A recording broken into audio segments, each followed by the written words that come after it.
or have another print disability, which makes reading, holding a book, or turning a page difficult or impossible. The content is copyrighted by the respective publishers. For more information, please visit us on the web at nfradioreading.org. This is Evelyn, and for the next hour, I'll be reading from the July 26th issue of the New York Times Magazine on the Niagara Frontier radio reading service. Why do some dementia patients return just before they die? As they near death, some dementia patients recover mental faculties assumed to be long lost. Researchers want to know why. By Billy Brennan. In the spring of 2000, while completing his degree in psychology at the University of Vienna, Alexander Bathiany received an unusual call from his mother. She had just gotten off the phone with Bathiany's grandmother. "I do not know what happened, but you should call," his mother told him. "Somehow she's back again." Bathiany was confused. His grandmother, who lived in a nursing home in Switzerland, had vascular dementia, and for the past year had hardly been able to speak, let alone pick up the phone and initiate a conversation, as his mother claimed had just occurred. Doubting his mother's story, Bathiany nevertheless said he would call. He dialed his grandmother's number. When she answered, it was in the refined, elegant German he remembered her speaking in his childhood. In shock, he found himself wanting to shout, "Oh, you can talk." His grandmother greeted him affectionately. She told him that for the past few months she hadn't really been herself. She had been, she said, very, very, very tired. At the sound of his grandmother's voice, memories came back to Bathiany, flashes of things they did together when he was a boy, hiking in the Alps, skiing trips in St. Moritz, a visit to the famed puppet theater of Geneva. His grandmother remembered it all. For 10 minutes they reminisced in what Bathiany called the most lovely conversation. Almost whispering, his grandmother told him, "You brought so much joy to our lives." This was his grandmother, gentle, caring, warm, the same as he knew her before she fell ill. But as the call ended, he sensed beneath the joy a painful finality, that this conversation would be their last. Several days later, his grandmother died. The conversation remained, in Bathiany's words, an inexplicable personal experience, until one day in 2009 when he came across a paper in the Journal of Near-Death Studies, an academic outlet for discussion of death-related phenomena that have no ready scientific explanation. The article, written by a German biologist and parapsychologist named Michael Nahm, drew attention to reports of unexpected mental clarity in gravely ill people. Evidence of such events existed going back to antiquity, but the phenomenon had been largely forgotten since the 19th century. Nahm called it terminal lucidity. In his research, he had come across many remarkable instances, including the story of a 26-year-old woman, Anna Katharina Amer, who died in a German psychiatric hospital in 1922. Amer reportedly had never learned to speak, but according to the accounts of 2 witnesses, spent the final half hour of her life in bed singing hymns. Similar, seemingly impossible behavior, Nahm found, had been seen in people with dementia, tumors, neurological disorders, abscesses the size of a hen's egg, and many other forms of brain-ravaging illness. Bathiany realized immediately that Nahm was describing what occurred with his grandmother, and that he must not be the only one with such an experience. As a psychologist, he grew interested in the ways the events might affect those who witnessed them. He worked with colleagues to send out surveys seeking cases from the modern era. Soon he had collected more than 60 reports, most of them relating to people living with dementia. In story after story, Bathiany's respondents described elderly people who suddenly reached for a loved one's hand, made amends for past wrongs, offered thanks, or simply seemed, through a shift in their eyes, to become present again. In 2014, Bathiany's initial findings were presented at the annual conference of the International Association for Near-Death Studies. An article that came out after the conference caught the attention of Basil Eldada, a program officer at the National Institute on Aging. a division of the National Institute of Health. El-Dada had a long-standing personal interest in the science of human consciousness, stretching back to his days as a medical resident.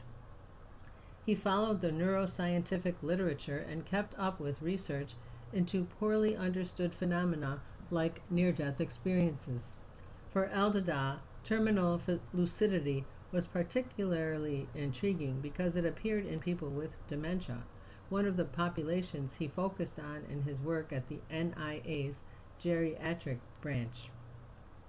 Reading Bathiani's case reports, El-Dada thought about Alzheimer's disease and its relentless destruction of brain matter. The effects of that degeneration were said to be irreversible, and people with Alzheimer's were often spoken of as if they disappeared in lockstep with the progression of the disease. But if it were true that mental clarity and memory could return in the latest stages of the disease, even just temporarily, El-Dada realized it would call into question our models of what is actually going on in the brain. El-Dada secured funding for a 2-day workshop where researchers could discuss what was known about the lucidity phenomenon and how best to study it. In June 2018, 9 experts in nursing, geriatrics, neuroscience, psychology, patient care, and linguistics assembled in a conference room at the NIA office in Bethesda, Maryland. There was an air of uncertainty and excitement. At El-Dada's invitation, Bathiani flew in from Vienna to present his case collection. El-Dada also invited George Meshour, an anesthesiologist and neuroscientist at the University of Michigan, to present on the science of consciousness. Meshour and several other attendees shared that, like Bathiani, they had witnessed lucid episodes firsthand, but the more the researchers discussed the phenomenon, the more it confounded them.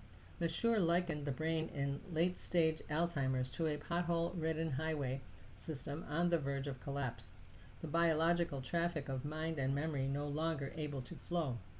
If this were happening with actual highways, he told me, at no point would we say, well, you know what, just before this highway totally collapses, we're going to have a really smooth ride. We'd say, it's just going to get worse and worse until the whole damn thing crumbles.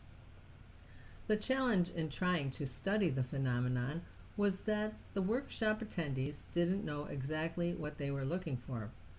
Because so little research existed, the lucid episodes' distinguishing characteristics based solely on anecdote were poorly defined. Bathiani's case reports indicated that many lucid episodes lasted just minutes and could be easy to miss. To document them, the group concluded that scientists would probably need to set up cameras, and the cameras would need to run more or less continuously. They thought it best not to limit the search to the days before death. Some proposed they think of the phenomenon as paradoxical lucidity, which would not only lessen the emphasis on death, but also better reflect one of the main questions of interest. How could the mind resurface in a brain so terribly damaged by disease? Leaving the workshop, the attendees saw in the phenomenon the potential not just for improved caregiving practices, but perhaps even a new understanding of the nature of dementia, and for some of them the potential went even further. As El-Dada told me, paradoxical lucidity seemed to offer an opportunity to scientifically investigate the most fundamental question that we as humans have to grapple with, the relationship between the body and the mind, and the nature of consciousness itself. In 2018, when El-Dada convened the workshop, the Alzheimer's field was going through a shift as decades of research into treatments had come up frustratingly short. The atmosphere and a recent funding increase at the NIH meant there was more willingness, as El-Dada put it, to take a risk. The year after the workshop, the NIA began a $10 million initiative to study lucidity in people with late-stage dementia. When Andrea Gilmore Bykowski, an associate professor in emergency medicine at the University of Wisconsin-Madison, saw that the NIA was interested in video research on lucid episodes, she knew one way to approach the problem. Her past work had involved filming people with dementia during interactions with nursing staff and then meticulously analyzing the videos, second by second, to assess which types of care affected patients' behavioral symptoms. She proposed retooling those video methods to study lucidity. Gilmore Bykowski knew that people with dementia showed modest fluctuations in cognition frequently enough, particularly at the mild and moderate stages.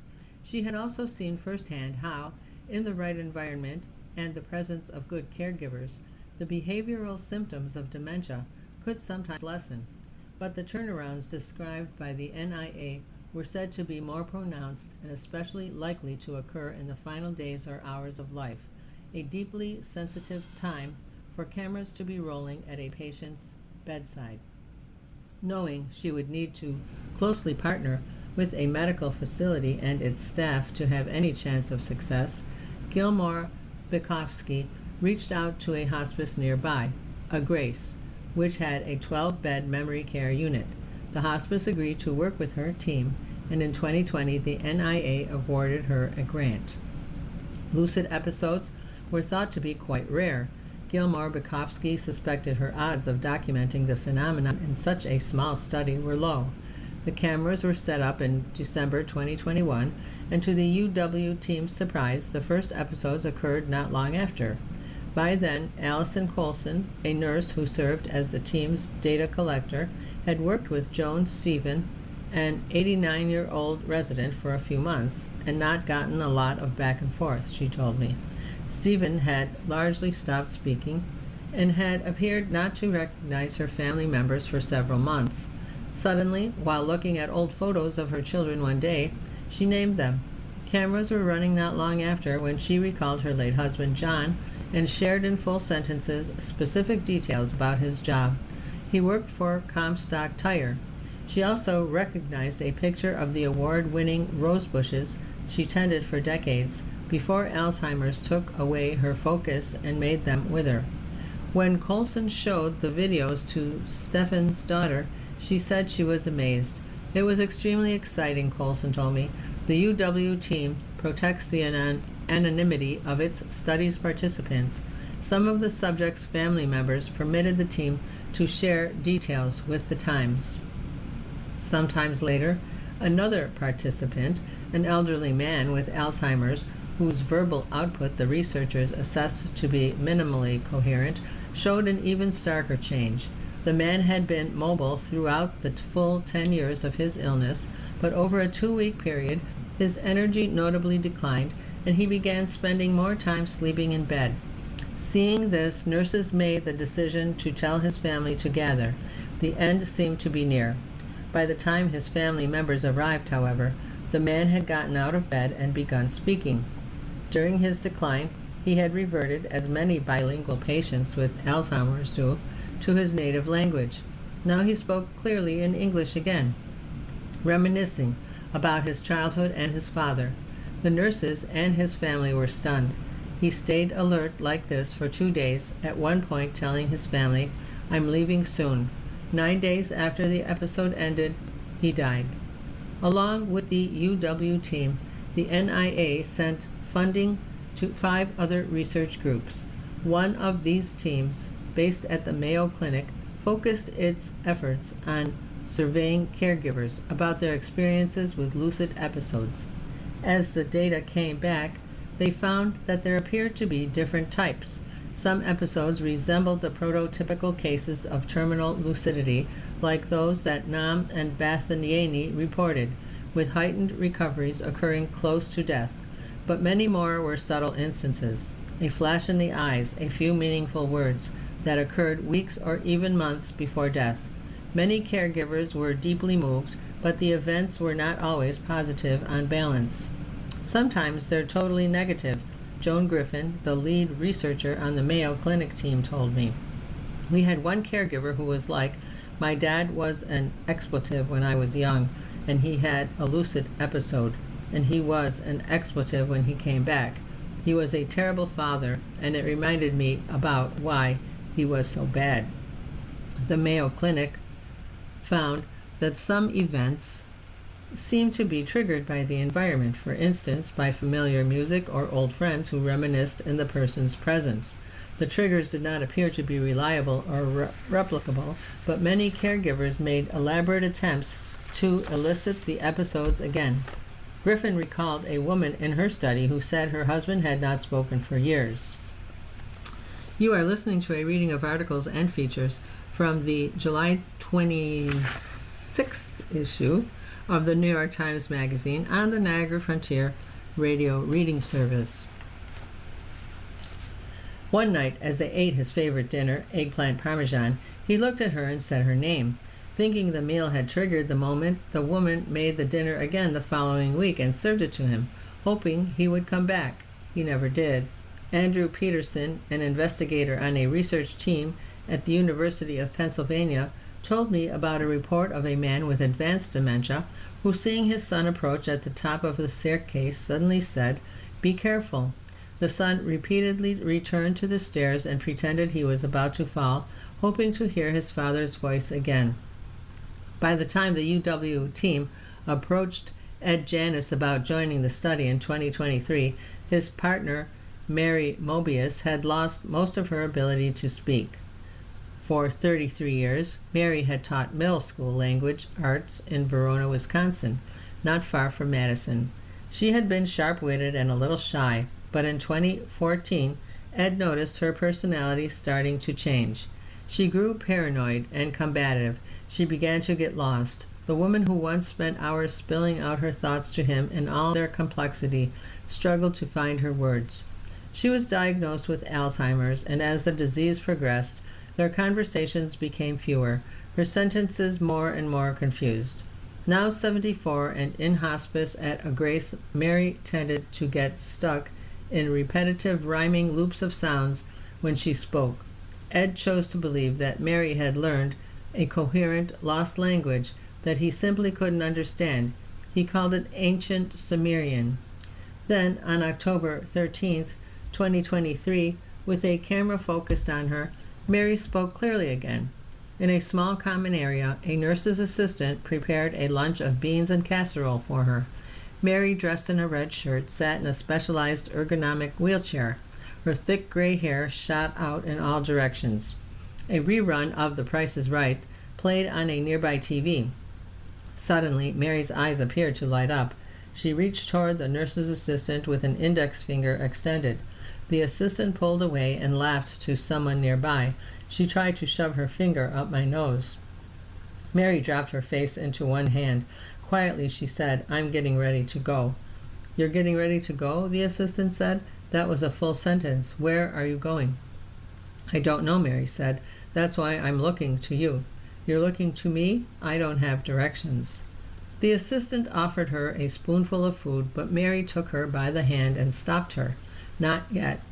Mary looked around the room. The assistant, seemingly preoccupied with making sure Mary ate, held out a carton of chocolate milk with a straw, but Mary didn't take it. Instead, she took the assistant's hand, made eye contact, and said somewhat haltingly, "I can't kill myself here." The assistant seemed caught off guard and stumbled for a second. "No, we don't want to do that," she said. Mary's gaze dropped. She leaned forward and covered her eyes with her hand. "Do you have a headache?" the assistant asked. Mary looked up. "Yes, I do." Hearing Mary's reply from across the room, Robin Shearer, the nurse on shift at the time, responded in surprise. "Okay, that was pretty clear." Some time passed. Shearer came with a cup of painkiller-infused ice cream. When Mary tasted the dessert, she said, "That's what I wanted." Shearer joked with Mary, giving her a second helping of ice cream and doing a celebratory dance. "We did it." Mary laughed. "You did it," she said. She kept talking to Shearer, but her speech was now dipping in and out of intelligible words. The flash of lucidity seemed to be ending. Shearer and the nurse's assistant went back to work and didn't mention what happened, but several weeks later, a graduate student who was screening the tapes flagged the moment. Colson gathered the two in a kitchenette to review the video. As part of the study protocol, she needed to make sure that people familiar with Mary thought something atypical had occurred. The answer was clear. Seeing themselves going about their work as Mary tried, quietly but consistently, to communicate with them was jarring. The nurse's assistant broke out in tears. As soon as the video ended, she went to find Mary in the unit's activity room. She hugged Mary, Shearer told me, and said, "I am so sorry that you have been trying to talk to me and I have not been listening to you. And I'm sorry that you could not find the language to tell me that you were in pain. And I promise you I will never ignore these signs again, not for you and not for anyone else." When Ed saw the video, he felt conflicted. He said he was happy to hear Mary's voice again. He noted the apparent increase in her awareness, the disappearance of the ancient Sumerian, but he found her tone inscrutable and struggled to understand what she could have meant. When she said, "I can't kill myself here," was she asking the nurse for reassurance that she was safe? Was she trying to say something about the way she'd been treated? Did she feel trapped, depressed, afraid? In a 2011 paper in the Archives of Gerontology and Geriatrics, Michael Nahm, the parapsychologist who first identified terminal lucidity, and the University of Virginia psychiatrist Bruce Grayson, noted what they saw as a deeper mystery revealed by episodes of lucidity in dementia. The phenomenon seemed to show that the mind could continue to function even when the brain was significantly impaired. This was hard to reconcile, they observed, with the mainstream scientific belief in reductive materialism, which holds that consciousness originates from biophysical processes in the brain.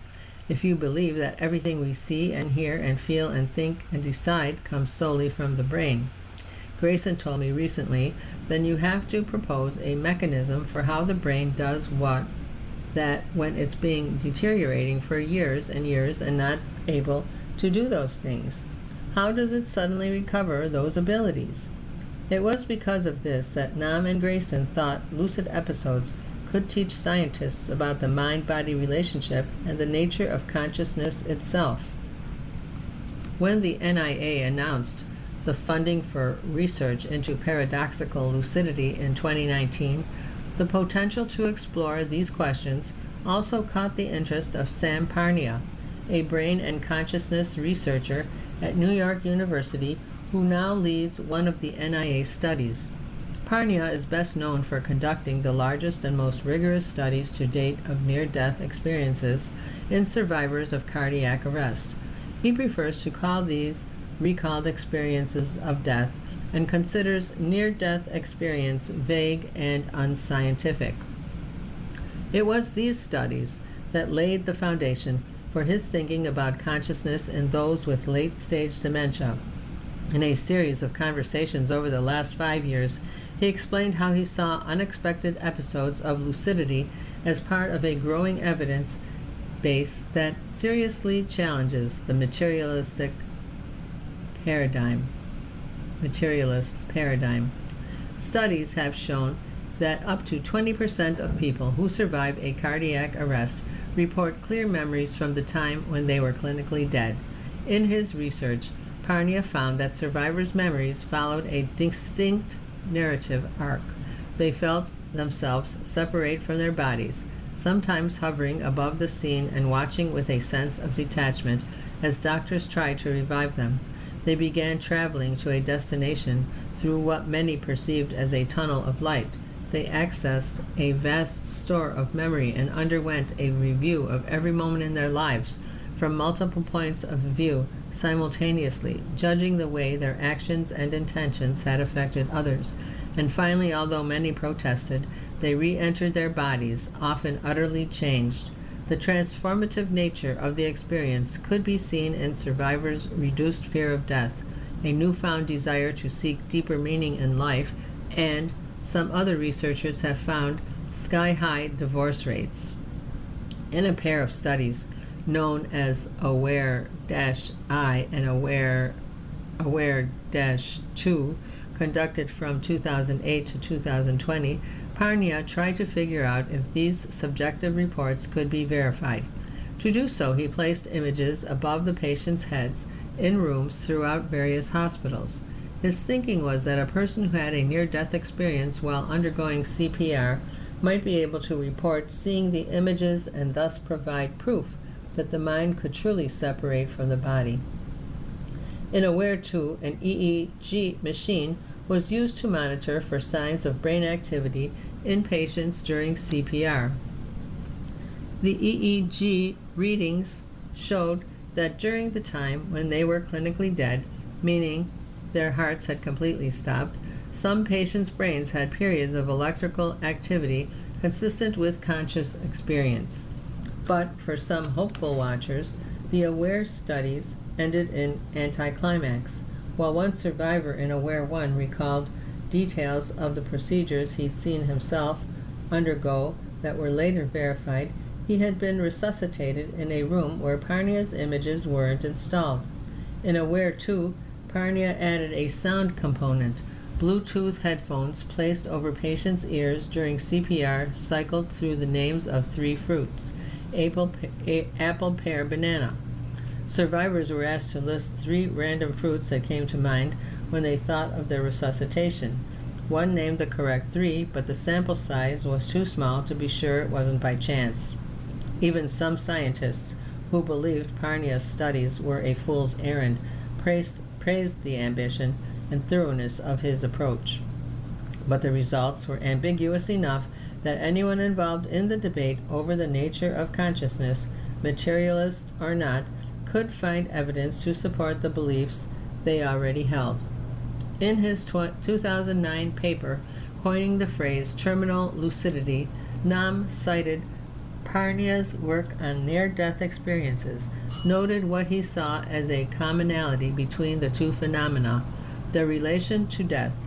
As his NIA study on paradoxical lucidity progressed, Parnia also came to feel that, in certain cases, the experience of dying couldn't be ignored.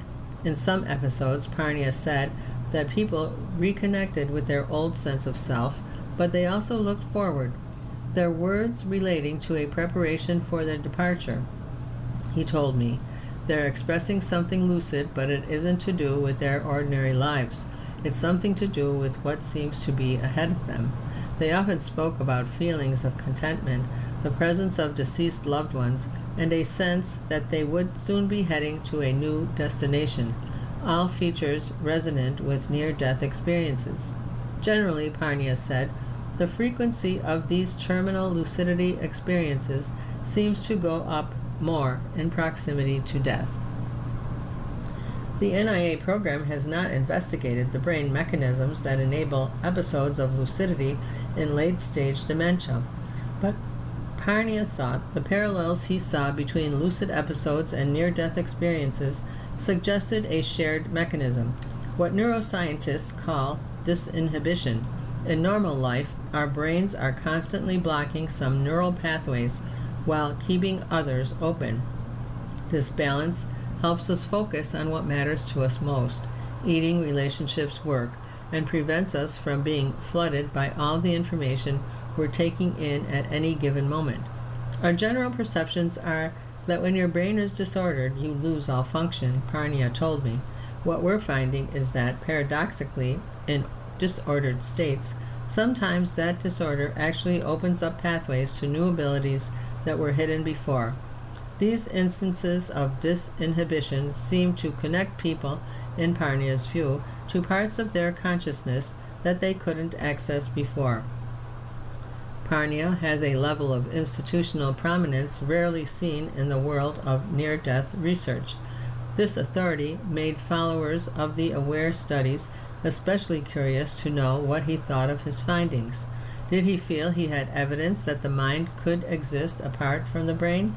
That there was life after death? He responded cautiously while the studies were ongoing, but in his 2024 book, Lucid Dying, Parnia firmly staked his position in the mind-body debate.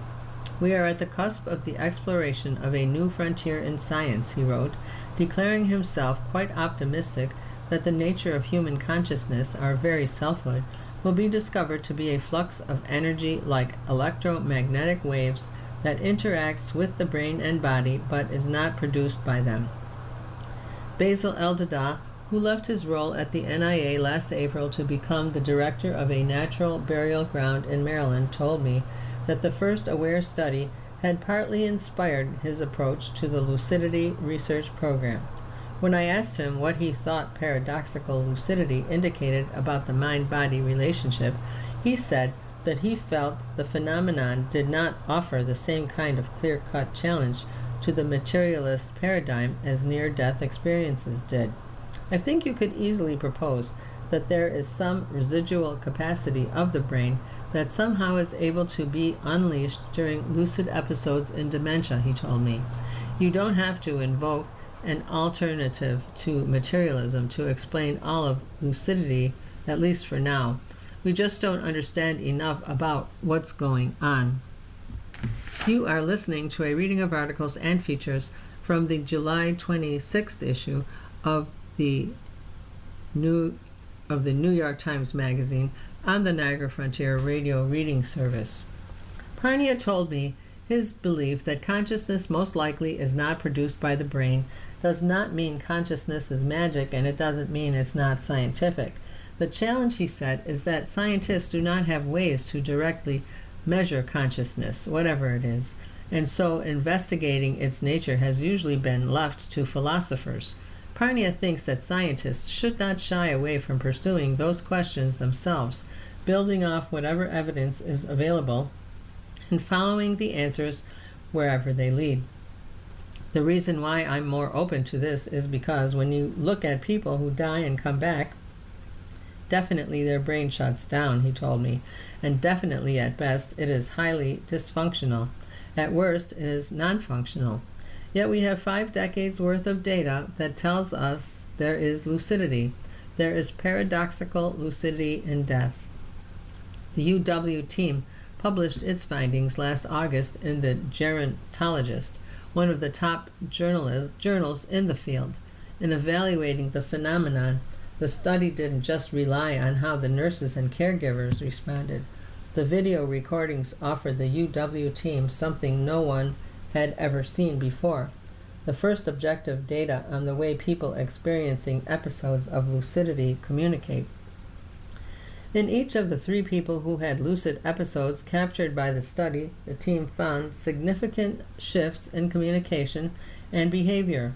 Some of the findings seemed obvious to anyone who watched the videos. Overall, each person spoke with a higher rate of meaningful vocalizations during a lucid episode, but the shifts went beyond words. In Mary's case, the study showed that in the moments when she appeared to be lucid, she held more eye contact and laughed more. Even the tiniest moments offered a wealth of insight. Both Mary and Jones Stephen, for instance, showed a higher propensity for using filler words like and which tell the listener that the speaker is aware of them and asking them to wait while they find the word they need. And when the nurse's assistant asked Mary if she had a headache, Mary's seemingly simple reply, "Yes, I do," suggested that her working memory, which temporarily holds and processes information and is often one of the first forms of memory to become impaired by Alzheimer's, was back. In some of the other NIA studies, similarly surprising levels of cognitive and functional recovery have been reported. Griffin, the head of the Mayo Clinic team, told me about a family in her study who spent their Christmas dinner debating where one of the children should go to college: an expensive private university in another part of the country, or a more affordable state school that was close to home. There was a lull in the conversation, and the grandfather, who had not spoken in something like 6 months, said, "I think he should probably go to the state school. It's more valuable, and it seems like it would be a better fit for him." Everyone around the table dropped their forks. The episode showed the family that not only could the grandfather speak, he had been processing the conversation the whole time. Gilmore Bukowski emphasized that the UW team's study was just a small early piece of the immense body of research that will be needed to understand episodes of lucidity. People could spend their entire careers studying this, she told me. Recently, she and Griffin introduced a cross-disciplinary effort they call the Lucidity in Alzheimer's and Dementia Network, bringing together Parnia and about a dozen other researchers to systematically approach the phenomenon. They hope that these studies will one day help scientists explain what it is, why it occurs, and how to help those who witness or experience it. When I first began research for this article, many of the available written accounts of lucid episodes seemed like chapters from a book of lost fables. Like Sleeping Beauty, Anna Katharina Amer is robbed of her voice and her mind and spends her life unresponsive in bed, only to sing hymns at the hour of death. The videos I saw were remarkable but decidedly less literary. People's words weren't always clear. They answered one question, then fell silent to any follow-ups. They remembered the names of 3 of their children and, shown a photo, didn't name the 4th. There were no hymns or spontaneous poems here, but the words still reached people with an impact that reverberated in unpredictable directions. On a brisk morning in January, I met Colson, the UW nurse in charge of data collection at a Grace. Colson is friendly and inquisitive. She has kept in touch with some of the caregivers from the study. Despite having worked most of her nursing career in hospices, she told me she hadn't seen paradoxical lucidity until she began working with the UW team. The study had enrolled its 33rd participant not long before, and Colson was there to collect data. The memory care unit was a locked world unto itself, with carefully selected art meant to evoke familiar scenery from the residents' lives. Sun-drenched bales of hay, a wooden dock on a lake in the Wisconsin Dells, the dome of the state capitol towering over modest homes on the Madison Isthmus. Colson greeted the participants as she went around the unit. She looked each person in the eyes and asked if it was okay for her to film. Not detecting any signs of dissent, she set the cameras up. One man lay in bed, opening his eyes every few moments to stare at the verdant blur of pine trees just beyond his window. Colson tiptoed in and attached a microphone to his headboard, where it could pick up anything he might say. Later that afternoon, Ed Janis, who had agreed to watch the tapes of Mary's lucid episodes with me, came by in a buoyant mood, but I detected a hint of reservation in his voice. "I hope you're not going to make me watch that awful video," he said, only half joking. Altogether, the study found that Mary briefly became lucid on 4 separate days. The video Ed had in mind was the only episode he had been present for. He opened his laptop and pressed play. In the video, Mary sits in a wheelchair in a hallway of the hospice. Ed enters the frame and puts a knit blanket over her shoulders. "Snug as a bug in a rug," he says to her. He steps off camera and starts talking to Colson. "Looks like something from that movie where they're in the pods," Ed jokes. "Cocoon?" Colson asks. "No, I don't know what movie you're talking about. Neither do I." The camera captures Mary as she trains her eyes on them.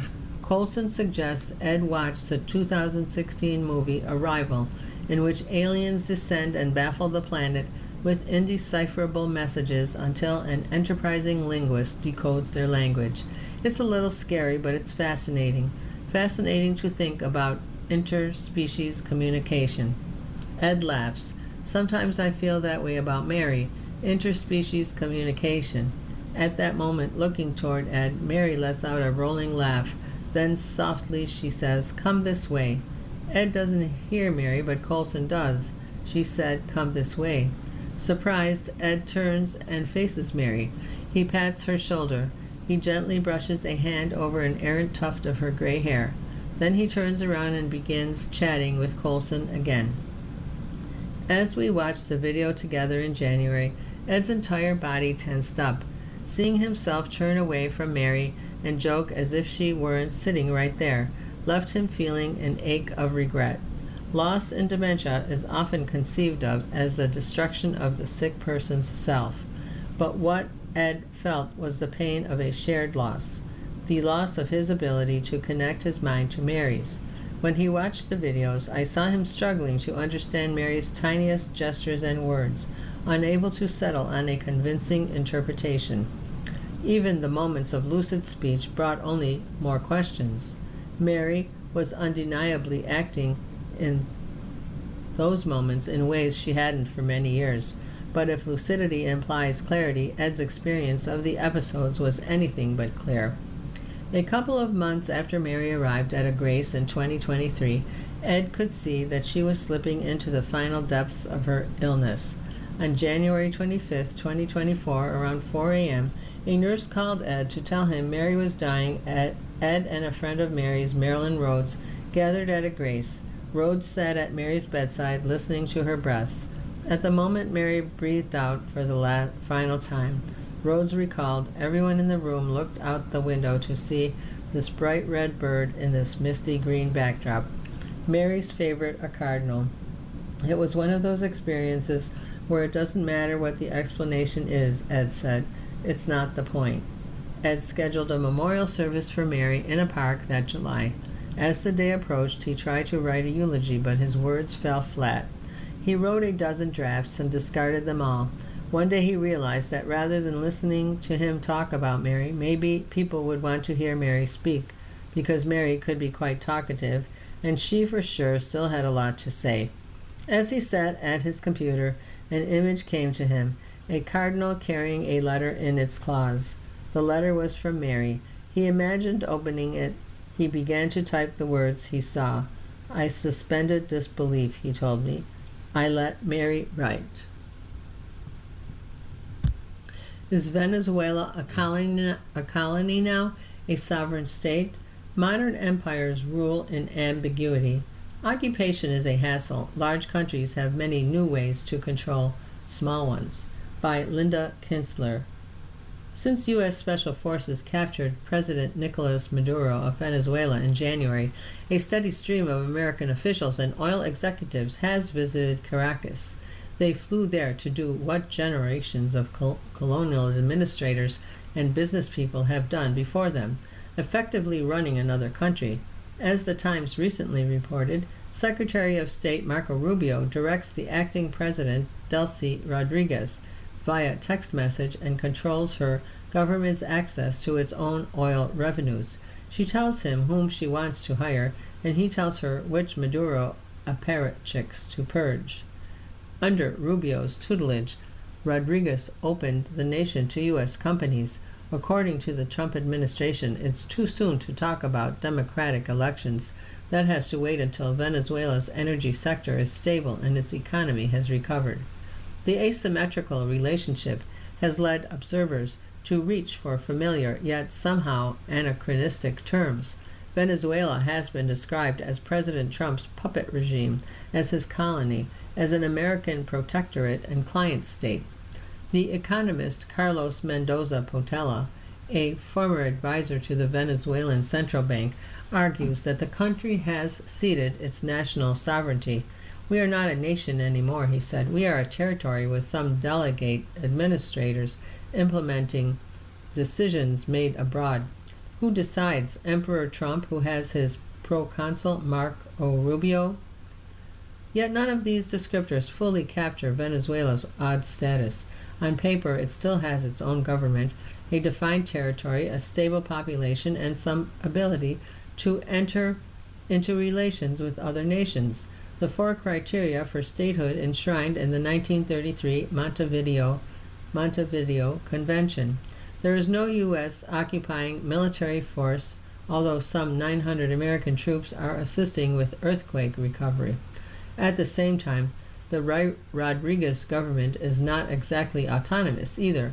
This is not an occupied nation, said Javier Corrales, a political scientist at Amherst College, but it is a nation that has essentially surrendered a lot of economic assets to the United States. So what exactly is Venezuela now? Is it a sovereign nation? Is it a new territory of the U.S. government? Is it something in between? You are listening to a Reading of articles and features from the July 26 issue of the New York Times Magazine on the Niagara Frontier Radio Reading Service.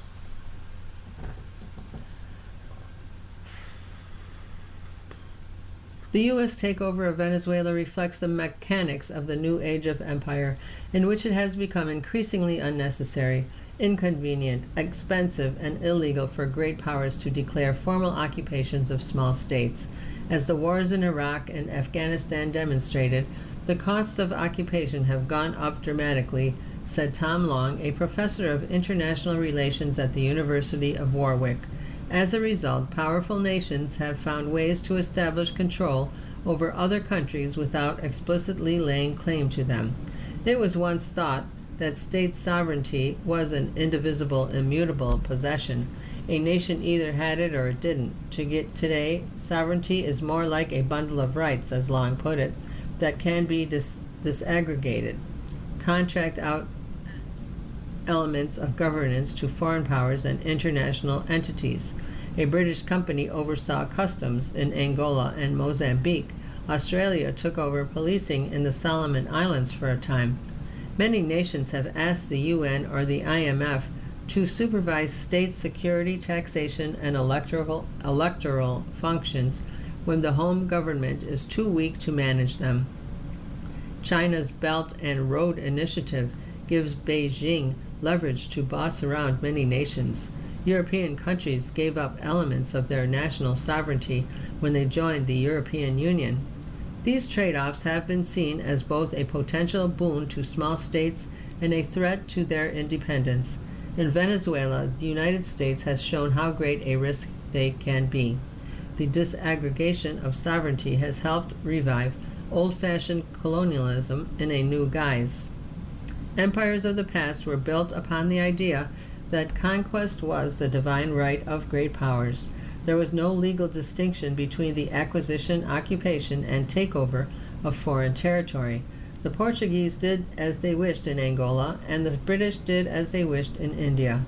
The Spanish viceroys, sent to rule imperial possessions in the 16th century, were thought to possess control over those lands and their people. They executed indigenous rulers and imprisoned those who opposed the colonial regime.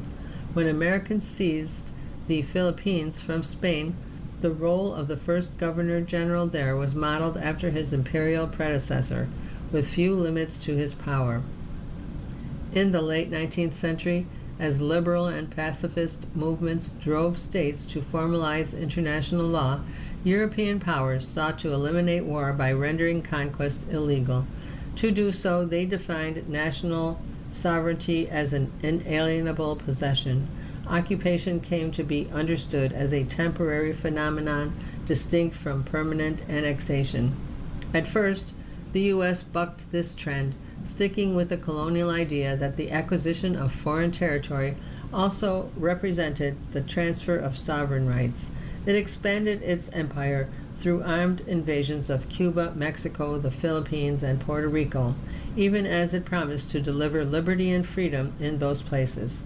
Only once Washington had solidified its international holdings did it subscribe to the new laws of war. The 1899 and 1907 Hague Regulations restricted the rights of occupying powers, marking the purported end to millenniums of open conquest. But that didn't spell the end of hostile takeovers, as the awful history of the 20th century shows. Instead, as the legal scholar Sharon Corman argues, powerful nations came up with functional equivalents of the right to conquest. Things like puppet regimes, think of the Shah in Iran, covert military operations culminating in coups, Guatemala in 1954, false narratives to justify the recovery of lost territory, Russia's invasion of Ukraine, and a whole vernacular of supposed impermanence, describing occupations as interim or acting powers. In the early 20th century, the Roosevelt administration styled its interventions in Latin America as fiscal receiverships. Americans ran the customs houses in 8 nations, giving them effective control over economic affairs. While the local government remained in place, Americans held the purse strings.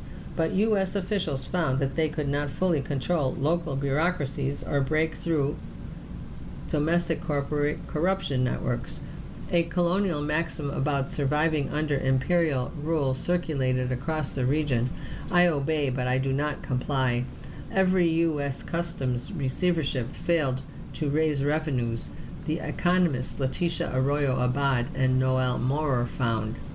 During the Cold War, both the United States and the Soviet Union pursued various forms of covert occupation and control, providing secret backing to loyal foreign allies. Around the same time, the idea that sovereignty is a singular possession, either you have it or you don't, began to fall out of favor.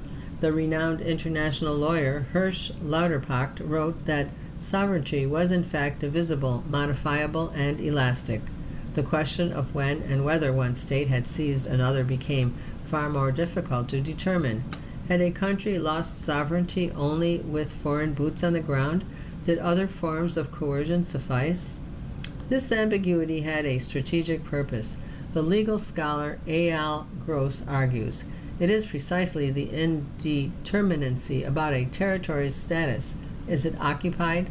That is often a defining feature of occupation and itself a major feature of control.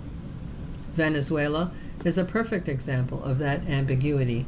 Both the U.S. and the Venezuelan government benefit from opacity, said Francisco Rodriguez, a senior research fellow at the Center for Economic and Policy Research. Since the capture of Maduro, he said, Venezuela has become a U.S. protectorate in all but name. Shortly after Manuel Zelaya was elected president of Honduras in 2005, he says, the U.S. Ambassador Charles Ford invited him to lunch. In a 2017 oral history interview with the political scientist Oliver Stunkel, Zelaya claimed that Ford handed him a list of 9 individuals he could consider for government positions, 3 names per ministry, so that he could choose among them. Ford describes this claim as totally false. He says the point of the meal was to see if Zelaya wanted to expand our existing cooperation or to end some current programs. Ford and Zelaya agree that the president named his own cabinet, but whatever occurred between the men, the U.S. was giving hundreds of millions of dollars in assistance each year, and that sum paid in part for influence. Basically, that's how things work because you had this extreme asymmetry of power, Stunkel says, adding that his interviewees, other politicians, had described similar dynamics around the region.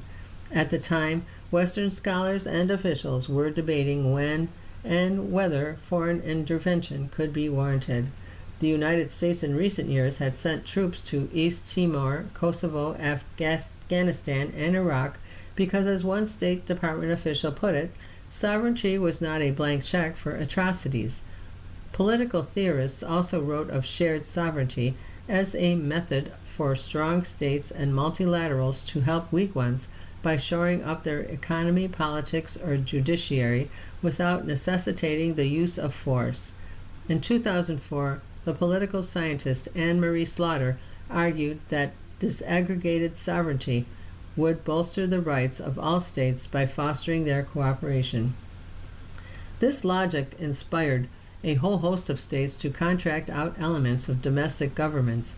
There were often practical reasons to do this. Maybe a country was too weak to secure its own borders and elections, unable to fight corruption. French troops helped Mali re-establish security in 2013, for instance. Maybe it would benefit from international trade protections. As memories of colonialism dim, Ramesh Thakur, a scholar and former UN Assistant Secretary General, observed in 2002, the salience of sovereignty is correspondingly diminishing. Yet, if disaggregated sovereignty seemed for a time like a good idea, its perils, particularly for small states, are now clear.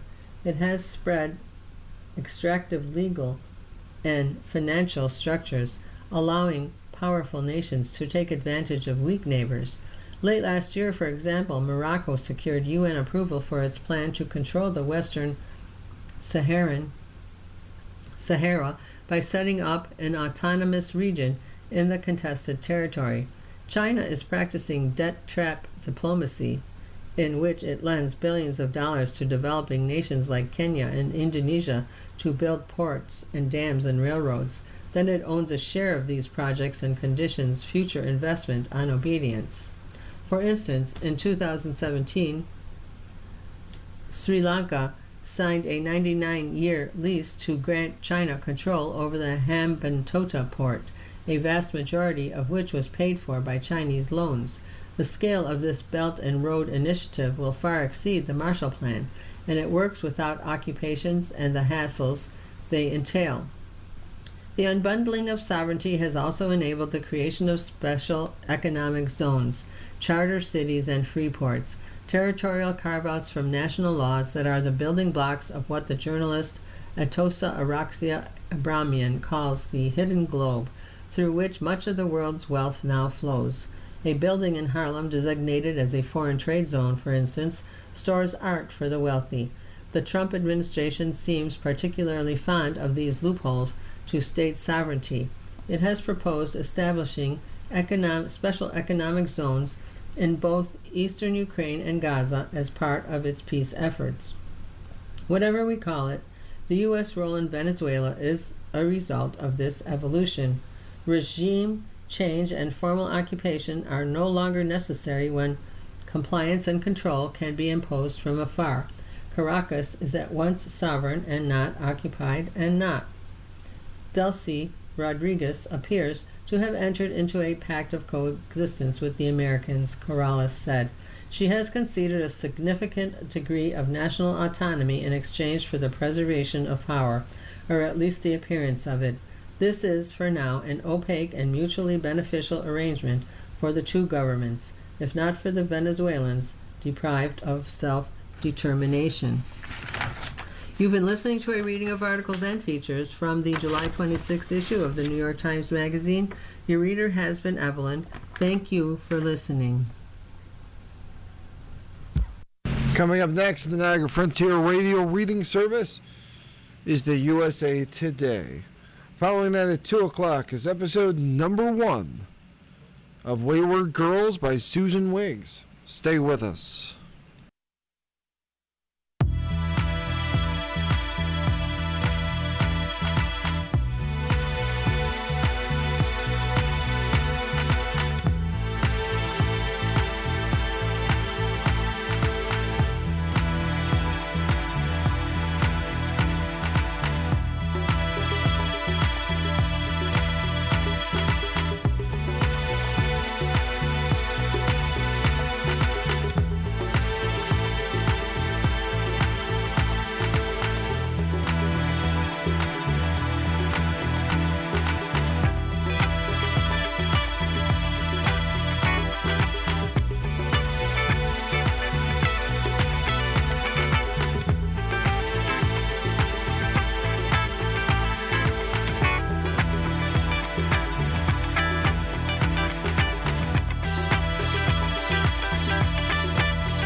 Hello.